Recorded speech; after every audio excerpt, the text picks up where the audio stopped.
It's a routine things from time to time to brief Mr. President on situations, on issues, and today is no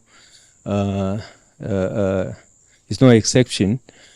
After the briefing, actually, I tendered my resignation, and Mr. President graciously approved and accepted the resignation. I thanked him for giving me the opportunity to serve Nigeria under his transformational leadership for an extended period of 15 months, which is very rare, by the way, to have the opportunity to serve two presidents at a stretch, at a go.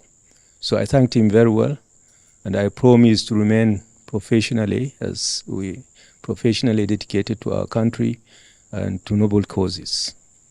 All right, so in this setting of Nigeria, it's rare to witness something like this for someone of your caliber to tender resignation. Nigerians will be curious to know why you're doing this. There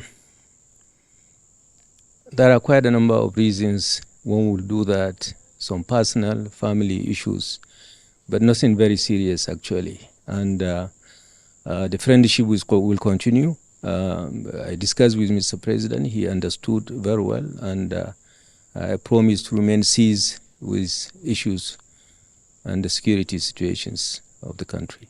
So what was the reaction of Mr. President? I think it's not for me to say this, actually. Probably I'll be preaching a protocol, but maybe the NSA and or Mr. President himself will say it.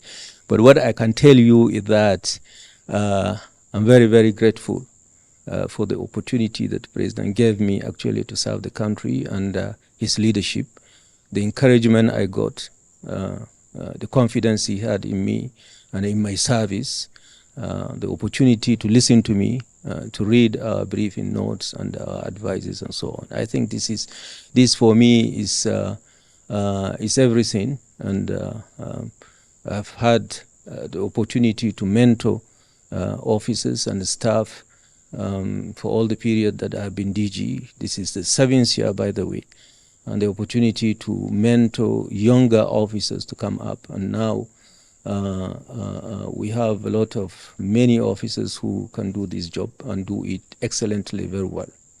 Thank you so much. Thank you very much. Yeah.